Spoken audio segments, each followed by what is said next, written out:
this computer. Give it a moment here. Thanks you all for joining the now weekly Dalton Community Hangout. So we've got 3 members on the multisig here. So in that case, if we wanted to decide something with the multisig itself, we could absolutely go ahead and do that. And before we go into some topics that we have today, just wanted to reiterate sort of some more information about Dalton specifically, what it is and what the sort of the vision that we have here. And so as I was thinking about this last week, I've been sharing some of the ideas with other folks, and every time I try to explain this, it gets a little bit more clear in my head about what it is that we're trying to do here, and maybe hopefully how we're trying to do it. But so it's a combination of a lot of different things, and you can think about large corporations or large groups of people at one end, and then all the way down to the individual at another. There's not a whole lot of stuff in the middle, which you might call like the mezzanine level of organization. And that's kind of where Dalton is sort of trying to fill an unmet need. So it is, quote, for profit, but that just means that we're going to do things for revenue so that it can support us as members. And now that might be a full-time position where Dalton is the single source of one's income. But probably more likely it's going to be a supplement to whatever it is that you're already doing as well. But that gives you additional options and freedom in that sense that kind of like a basic income, but in this case, you'd be doing some work for it, for sure, that it gives you extra stability in your life in general, financial stability. So that's adding to a person's overall, secureness in the world, or at least helping to add some more to it. The other side to that financial part is that in order to build wealth, it is really important to hold assets of some kind, and to deploy that capital in a really efficient way possible. So absolutely, there will be ownership, collective ownership of Dalton for all members. How much, though, that's probably going to vary between member to member. Some members need more cash. Some will like more equity or more assets, if Dalton becomes something with equity, that is. But everyone should have assets to help grow and sustain wealth. That's something that will be focused on in Dalton, is making sure at least everybody has some piece. So in a corporation, typically you'd have shareholders, which have the equity part, and maybe some executives that have equity, depending on if it's a startup or not. And that's sort of one way of organizing. And then most of the workforce is paid a wage for their labor. And then on the other small extreme side, maybe you're an individual investor, you're an angel investor, or maybe sort of this VC startup type model where you have mostly equity. And that's kind of a binary feature, right? Either it works or it doesn't, and there's usually not much liquidity in there. So something like Dalton is in the middle, where you might have a task that you can get paid cash for, or maybe just being a member has a certain stipend, something like that, plus additional assets that the group either acquires or invests in. So mid-tier sort of level on the financial side. And on the personal side, it's somewhat similar, right? We might be a part of larger societies and larger groups, like a country or a state or city, something like that, where we have, we're embedded into a local government, something like this. And then we have like our local families, and those are becoming usually even more and more small, either fewer children and singles and couples, that sort of thing. And there's less in the way of sort of intermediary sized groups. Now there are more probably on the social side, more intermediary sized groups than on the financial side. And one of these groups I'm thinking of, like churches and other social clubs, right, where they serve a sort of Dunbar number-esque, which is like 140 individuals. So you can kind of keep all the social interactions in your head. You don't need larger, complicated systems to keep track of what's going on. These kinds of numbers are in middle grouped activities. Dalton also fits into that area. So as this group sort of grows over time, it should be at a sustainable level in the sense of it should be fairly easy to understand what's going on socially, but it also has a social component, meaning it's not just people who come together to do work. It's people to come together to share interests as well. And the combination of that added back to the sort of the financial, there's also an idea of mentorship. So when you come to Dalton, a lot of people have different skills and different experience. And when you bring that to the table, you can use that to augment each other's skills and preparedness for the world, that sort of thing. So that's very much what Dalton is about, is joining a group, a social group of friends where you can build and gain new experience and learning, and also better make sense of the world. In these sort of mid-level groups, the idea or the ability to make sense of things actually increases if there's enough cohesion within the group itself. So that's also a benefit of what Dalton is and what it's trying to do. And then you add in those other benefits, financial benefits, and that's what we're looking to make here. That's a long-winded answer. There's no just simple one thing that it is, and I don't think this is anything quote new. It's probably a very old idea, but the way we're sort of implementing it is novel, at least. It's using smart contracts for financial layers. It's using decentralized mechanisms such that we can find people with similar interest groups and willingness to communicate and support each other that don't necessarily have to be in the same physical location. And then we'll probably need to bring in best practices for organization, which we haven't defined yet, right? It's very important at this very early stage to continue to reiterate every single week what we're trying to do here, and then figure out how we're trying to do it. Like, the real reason why we're here is because we can see these issues in the larger world that, it's really hard to make sense of the world, and it's hard to make a living, and it's hard to find a group that you belong to. That's why Dalton exists. And then how we do that, that's what we'll figure out over time. So that's the introduction. I'm going to continue to do this every week. And hopefully, it'll start to make more sense. And as it grows, of course, it'll change as well. But since we've got some new members here, or new folks joining in, well, I should also say what membership is also somewhat undefined. Although we do have this multi-sig, we were talking about this before the recording. There are 5 members on that multi-sig, 3 of which are here. Those are certainly members. That's the only notion that we have currently of what a member is. And this is in the sense of sort of control, or it's ownership, literal ownership. And then moving out past that, we've got different ideas about how to bring people in and how to build community. And that's really what these meetings are about. So welcome everyone. And then, so let's open it up for some more questions. I think Bartek, you had some questions before we started recording, and let's go over those again, and maybe we can dig into this a little bit deeper. Sure. Yeah, so the last video of the last week, you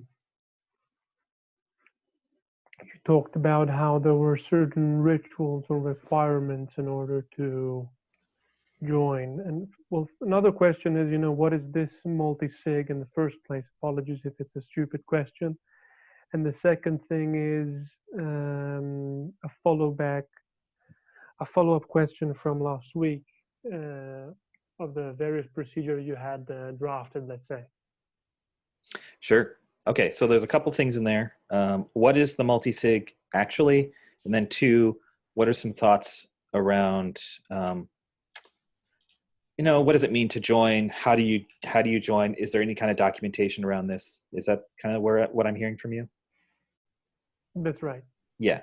So the multi-sig specifically is a multi-signature contract on Ethereum. And before the meeting started, Rabsep and I were actually talking about where is that, what was the address of that? We were trying to find out where that was again. Actually, it was maybe of something else. But anyway, there's an address on Ethereum for which now 4 of the members on this call are a part.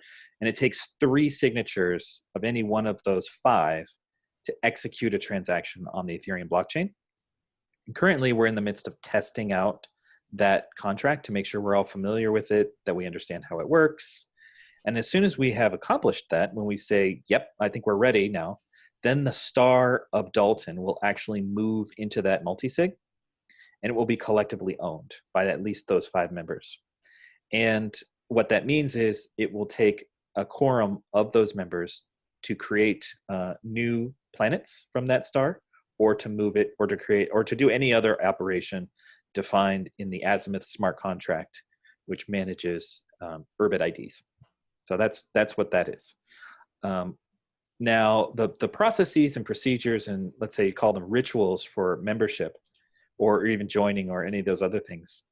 I have some thoughts about this, about what those things could be, but the process I sort of envision at the moment for joining entails, one, becoming familiar with the group, how it operates, who the individuals are, becoming accustomed to the way we do things, which is to say, showing up.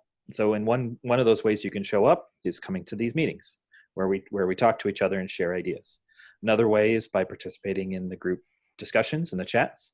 And currently anybody can join the group, right? There's a public place that we have that anybody can request an invitation, and then as soon as you request one, you can join. And then joining the group just means that you have access to collections of links and publishing, which I published, I think, a quick little blog post like a couple days ago, and then some general chats. But that's the way in which you become familiar with the rest of the group and build trust. So once that trust has been built over time, or at least some level of trust, then there would be some point in time where you would you'd probably have a sponsor. So let's say in this case, perhaps if you wanted to sponsor Bartek, and you raise your hand and you say, this person has put in enough time, I'm familiar with their character, I think it's time that they be initiated.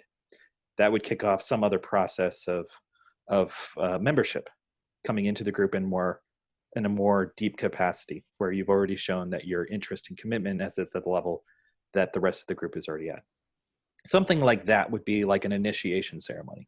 And you could imagine that there'd be other ceremonies, such like if you left the group, or some other position within the group. And I think it's important that these things be they actually be like ceremonies, like things that we do together, things that we observe that become more formal over time, that mark occasions that are important to our lives, right? We have a sort of lack of these types of ceremonies in our lives in general, and it sort of creates a sort of, at least in me, I'll only speak for myself, it creates sort of this lack, or this absence of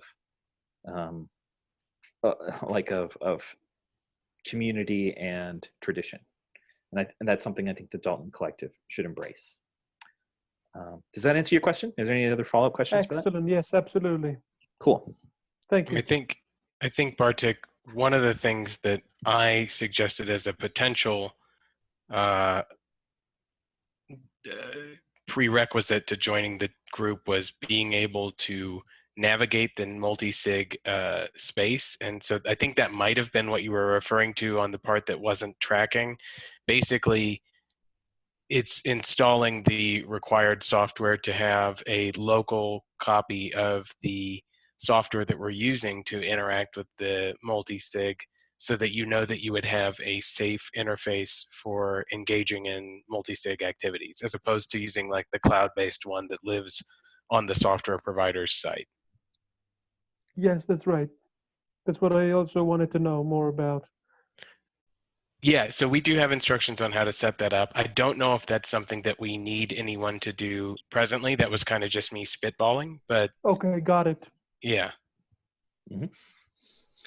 But again, there's no reason we can't have multiple multi-sigs as well. Hello, just dropped in a little bit late. Hey, how's it going? So I think that also makes, is that all of us? All 5? Yeah, it is. Nice. Excellent. Okay. Yeah. So were there any other sort of questions that anybody new here had that they wanted to kind of float out to the people that are here? No questions from me. I just got here. Just Okay. trying to get a little bit situated. Yeah, no worries, man. So the only item of business that we have is so Rapsif, you were working on some multi-sig transactions, right? Yeah, I need to get that done. Okay, but that's so just for the other multi-sig holders here. So we're gonna send around some $10, and then after that's completed, we'll be moving the star, or I should say I'll move the star into the multi-sig, and that'll be the last step before Dalton is completely owned and operated by the multi-sig. The one thing I'm unsure of, and maybe Ted or anybody else could let me know when this transfer happens. We'll need to accept it, which is a call to Azimuth. But then will the network key need to be reset after that?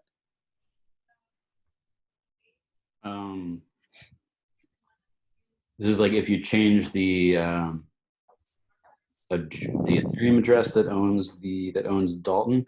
Yeah. I think as long as we have the network key, the old one, then I don't think we should need to change it.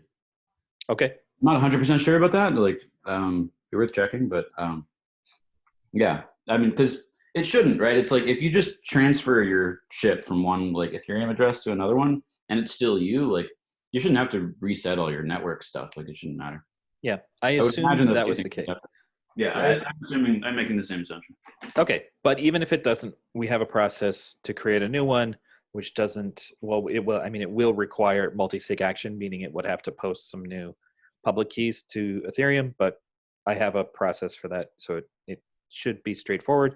But I only meant to say that is if for some reason the keys do need to be reset and it takes us some time, then Dalton would likely be offline for some period.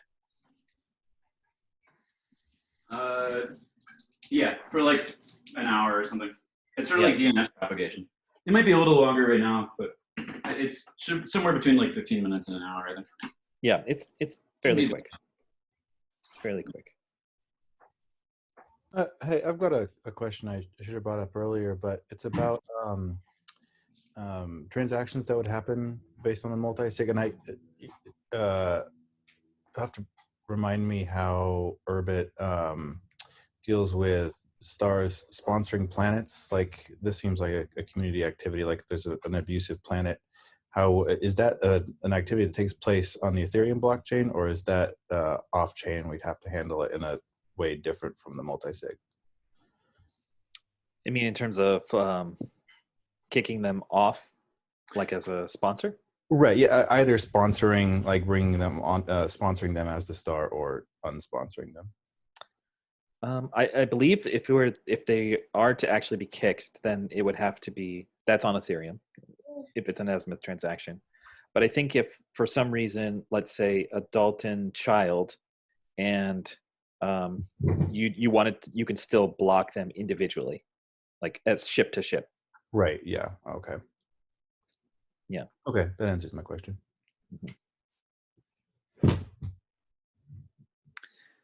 Yeah, but on that note, speaking of children of Dalton, or ships from Dalton, it's unclear what we want to do with them.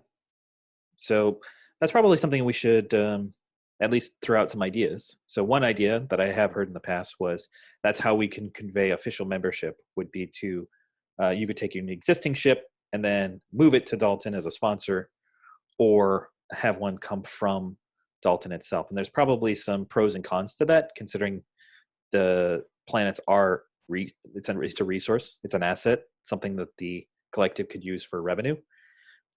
But it's an interesting pattern, I think. What do people think about? Because this is the only asset that the collective actually will own at the beginning. What could we do with it? Well, Palfun highly discouraged ownership of a planet as a signifier of existence in the collective if you already had a planet in place. So I do think that the moving your existing planet to the Dalton star both preserves the address space under Dalton as an asset, and then also avoids the misuse perhaps of address space as both signifier and primary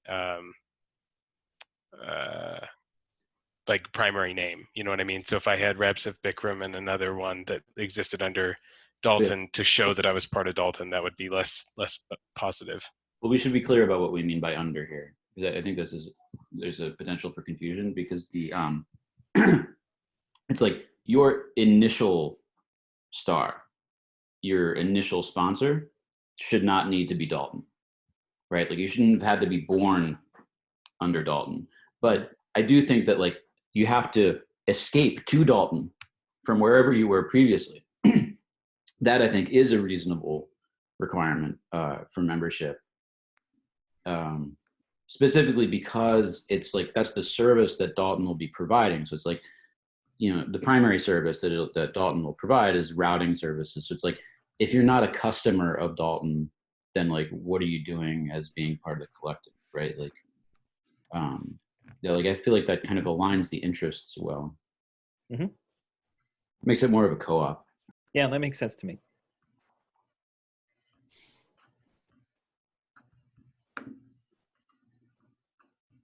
Yeah, So maybe what that's- then would you do What- with the? Go ahead. Sorry, what do you mean by routing service? Well, specifically meaning like when two ships need to talk to each other, they don't know each other's IP address, and so they will communicate, or I should say, their star. They'll send a message up to their star and say, "Do you know the IP address of this planet?" And if they do, then they connect the two peers, and then they do their peer-to-peer thing after that. And if the star doesn't know, then it goes up through the galaxy. So that's just the sort of the routing hierarchy of Urbit in general. Yeah, it's really two things. It does peer discovery. That's the process that Kenny was just describing. Right, where like you don't know where your peer is, and so the stars and galaxies can be used to find your peer, and then also the stars and galaxies will forward messages for you, forward packets, if some based on the network. So like if it'll do NAT punch through basically. So if you're stuck behind a firewall or behind some kind of crappy corporate internet or something like that, then the stars and galaxies will also forward your messages back and forth for you, encrypted, so that they can't decrypt them, but they can help the packets get from place to place. So Dalton will be doing both of those services, but we just generally call that routing. Right. Thank you.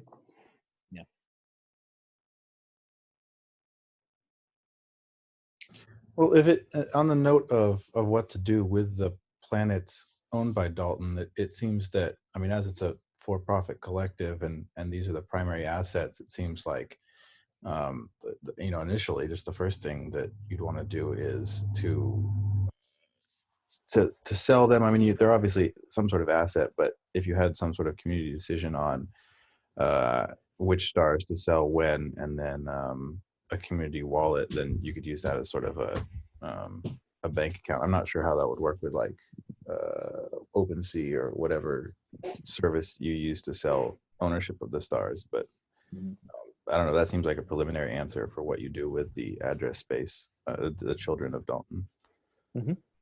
Yeah, that's a cool thought actually. I think one thing that like the collective would need to agree on is pricing, right? Like what price do we want Dalton's planets to be sold at? Do we want to limit the number of them? Do we want it to be sort of like an order book kind of thing? Right, like, but deciding on that seems to be like something that should be a community decision. And on that note too, it could also be that hosting might be an option. So in this case, sometime in the near future, there will be more open source tools available for how to spin up, Linux instances on larger servers either in the cloud or elsewhere. And so that could potentially be a source of differentiation too, like adding hosting or making it very easy to onboard, something like that.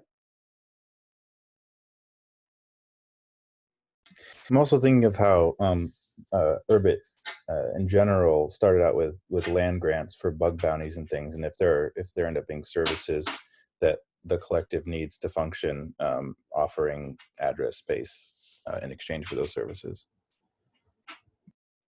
Yeah, that makes sense. It's sort of like stock options, basically. Similar. I mean, not the same. Right, in the Urbit world.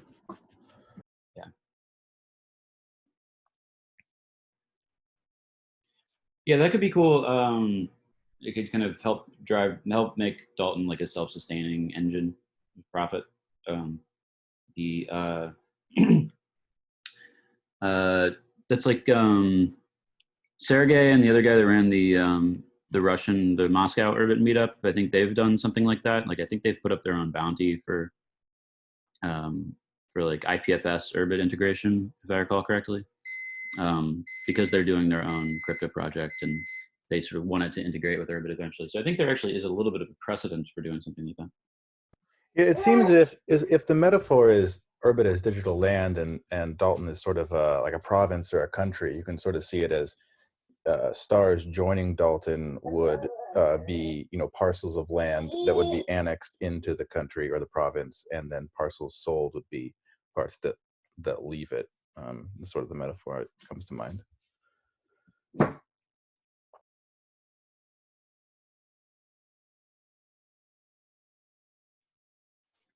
Yeah, and those are some sort of very low, like, I mean, I would consider them low hanging fruit. Those are the things that we should absolutely be thinking about and how to make those happen. Are there real estate cooperatives, like for physical real estate? It seems like that seems very relevant. Yeah, like I know there are REITs, but I don't know if any of those are sort of. I think those are kind of different. Like I don't think they're designed to be sort of owned by the participants. It's a relatively common structure in New York and the surrounding boroughs, where you'll find apartment blocks that are cooperatively owned. And generally, in order to get an apartment within these blocks or within these buildings, you have to like interview with them and meet them. And it's a little bit more of like a kind of like a person-to-person, I guess, process for that, rather than having it brokerized or anything. I didn't know that.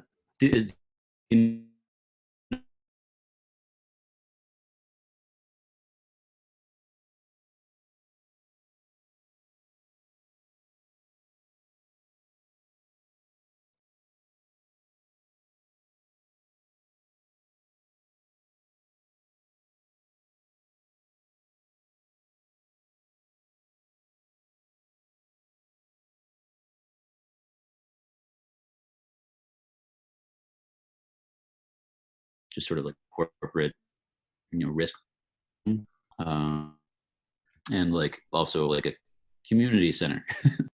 Yeah. Well, it makes me think too, I know that there was some light discussion about services that could be offered, but this is one of those questions that it generally comes down to a much more kind of complex discussions of just ownership in general. But I'm curious about like what, for example, like a Dalton library would look like, or like what sort of static resource that doesn't involve the trading of planets or currency necessary that could be embedded into a star. This is generally like a more general wondering for me, but for example, if you were to mirror some sort of a like a wetcd-like structure within a star and have that be a cooperatively run sort of structure, I'm just curious how that would all go down. wetcd? It's kind of like it was like a very, very popular music torrenting site that you actually had to interview for, and you had to keep up your torrenting and seeding ratios. It was a relatively serious ordeal, and then it got taken down a couple years ago. But it just gets me thinking about just like other structures that kind of occupy the space. I'm just kind of like openly musing right now. It's not really asking any questions. Yeah, I mean, I feel like we should be collecting thoughts on this, actually, like what are services that we think would be useful, like have some kind of collaborative document for it so we can kind of dump our thoughts there. Like a notebook inside of Urbit? Yeah, like that. Yeah. And yeah, in the Dalton group, presumably. Yeah. And then the but yeah, I mean, I think Kenny and I also discussed some ideas related to this. Kenny, maybe you remember them better than I do, but some things were like you could imagine doing something like running a software consultancy. Yes. Or even multiple software consultancies, and then you could have like a legal team that would be shared across those consultancies, right? And like you could, and different people could kind of propose different companies to be run that are like more or less under the Dalton umbrella. Yeah. And there might even be different levels of engagement with the Dalton collective. Like maybe you're just like maybe you're just using the legal thing, or maybe it's just like just a branding franchise kind of deal where you're just putting the Dalton stamp on it because Dalton thinks that this is like, just as a sort of better business bureau kind of idea of like Dalton thinks this is a good, responsible business. Or it could be like, yeah, it's that, and you're also using the legal team, or it could be like, it's that, and you're using the legal team, and you're also like getting funded by Dalton, and then maybe Dalton owns a percentage of it as a result of that funding, right? Or like something like that. Maybe there's some sort of, or maybe there's a revenue share agreement, or like, right? I mean, you can imagine like you could have all kinds of different partnerships, corporate partnerships between Dalton and some particular business. Yeah, Ted, that's a great thought, and I just learned recently this is actually fairly common in the nonprofit world, because it's really difficult to get like a 501c3 designation, and there's a lot of hoops you've got to jump through. So what will end up happening a lot of times is you'll have these 501c3s that will do fiscal sponsorship for smaller groups that can't or don't have the resources to go all the way to a 501c3 type status. But there would be some kind of interview process and some sort of vetting that goes along with that sponsorship. So then the smaller group uses the resources or takes advantage of the resources of the larger group in order to do what it is what they're doing. Yeah, that's a fantastic way of thinking about organization structure too, almost like structure as a service.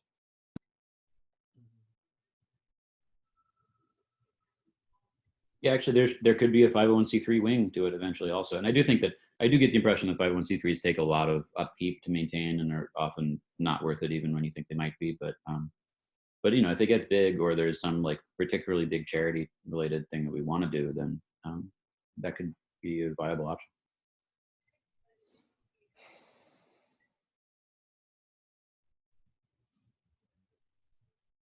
I actually really like the idea of just like starting by setting a planet price, because like it's like, okay, can we start by like having an actual like engine of money, right? Like, well, like, can we get Dalton's money printer to go burr, right? And like and I feel like we could get small amounts of burr by just like starting to sell the planets, and it would be a good kind of exercise in group decision making to come to consensus on how we should sell them.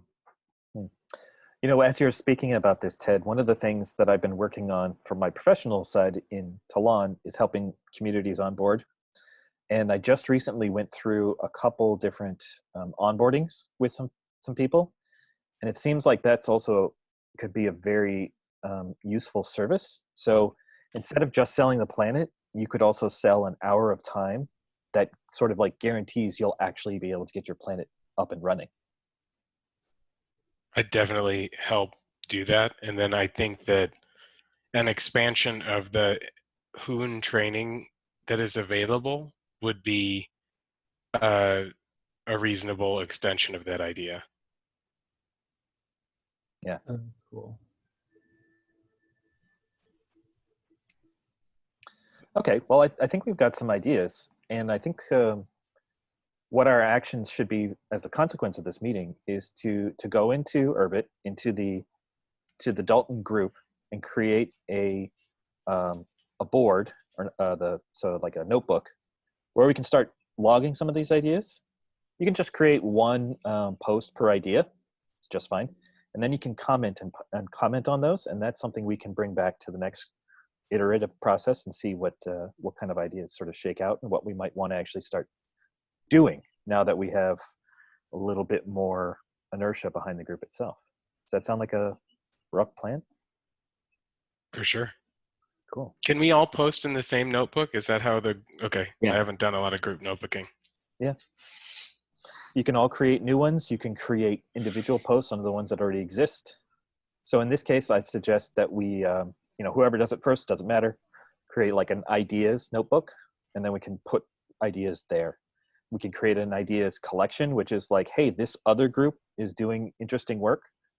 We could put some links there, that kind of thing. I think we need to hear from the DORG person on that front too. Like, I'm sure. Christian, you're muted if you're talking.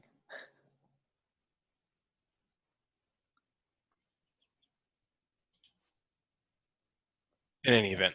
In any event, yeah.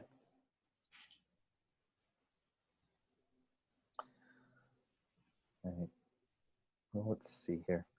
I mean, I wonder if Dalton could get sort of real faster than we're thinking, because it might be the case that a lot of people are either out of work or partially out of work coming up pretty quickly.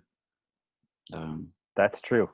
So, you know, I don't know, providing like something for people to do, maybe make a little bit of extra money as a side hustle kind of thing, if we can swing it, might be good for people.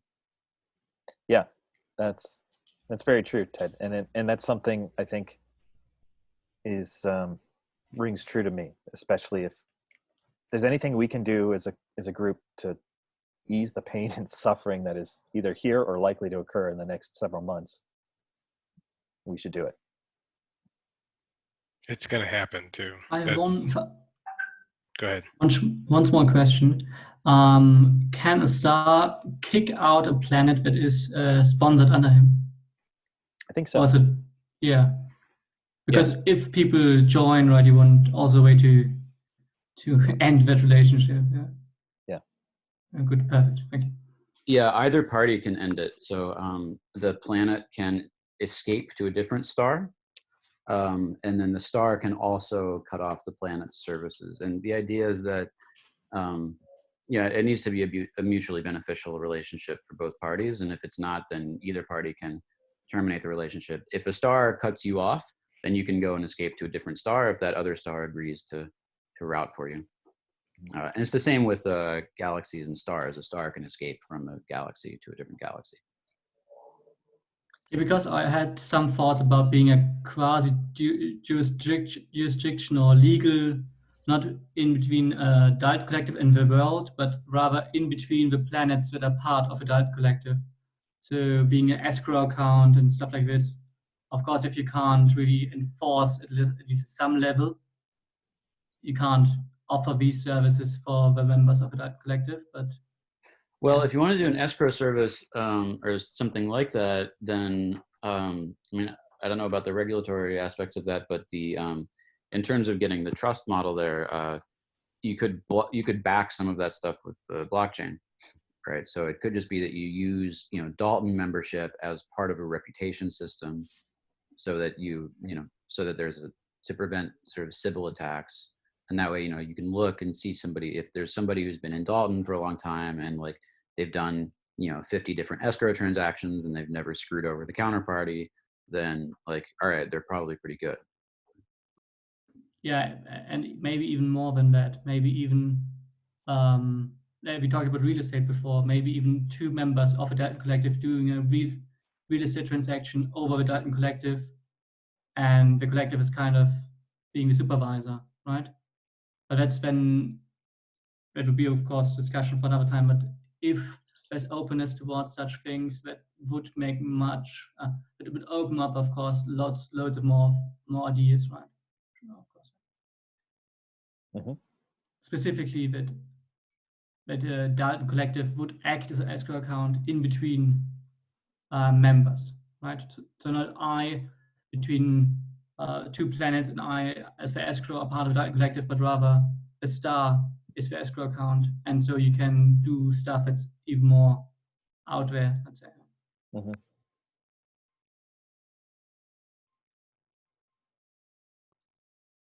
Yeah, I mean, that sounds interesting. Yeah, I mean, maybe there are other financial services that Dalton might want to provide. I don't know where KYC AML comes into that picture, but actually maybe there's a way of doing that, kind of like using Dalton as part of that or something, like Dalton membership as part of a sort of like, we keep this as a small group, or I don't know the details there. Yeah, I think in general, the group is pretty spread out, and so jurisdiction is always a hard question, right? Are we subject to all jurisdictions, or are we subject to one that's incorporated in a specific place? This all needs to get sort of sorted out. And if the group actually wants to interact with, quote, the real world, then it will need to incorporate somewhere, and that discussion should probably be careful and considered. Yeah, I mean, we definitely want to make sure we do everything completely by the book. Yep. If we move that direction, I have attorneys who work in that space that I can engage with so that we can better know the landscape, even probably for free before we start requesting, paid counsel. Oh, that would be fantastic. Yeah. Yeah. So we just need to know the contours of what it is that we're trying to achieve, and we can know more of the regulatory landscape and what we will need counsel to help us do. Cool.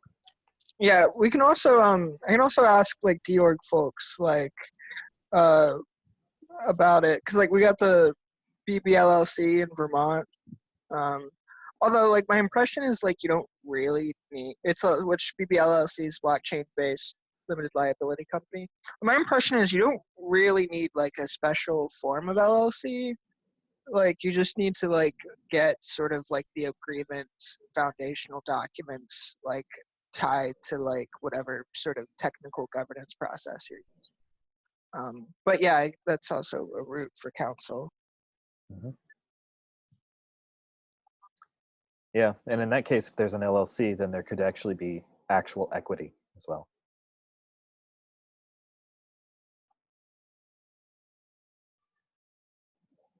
Cool. Like equity in the LLC. Yeah.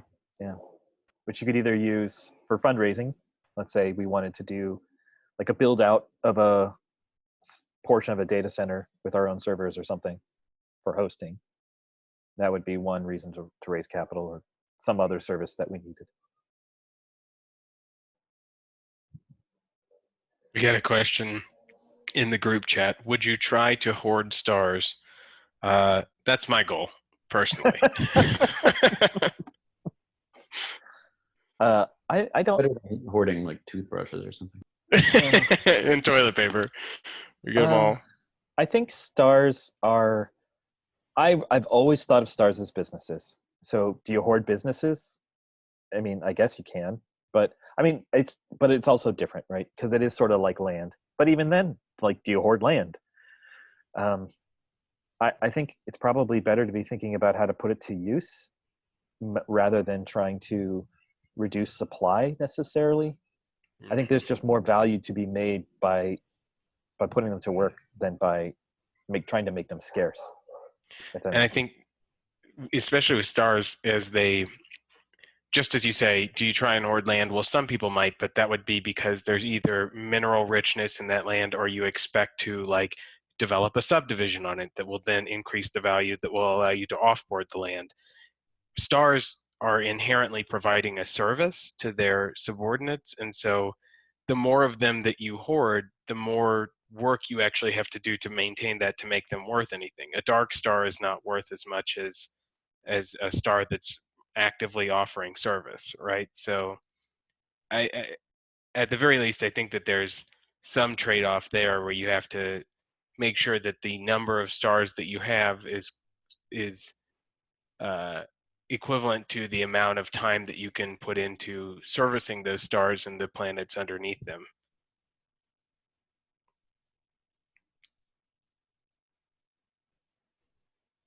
Cool.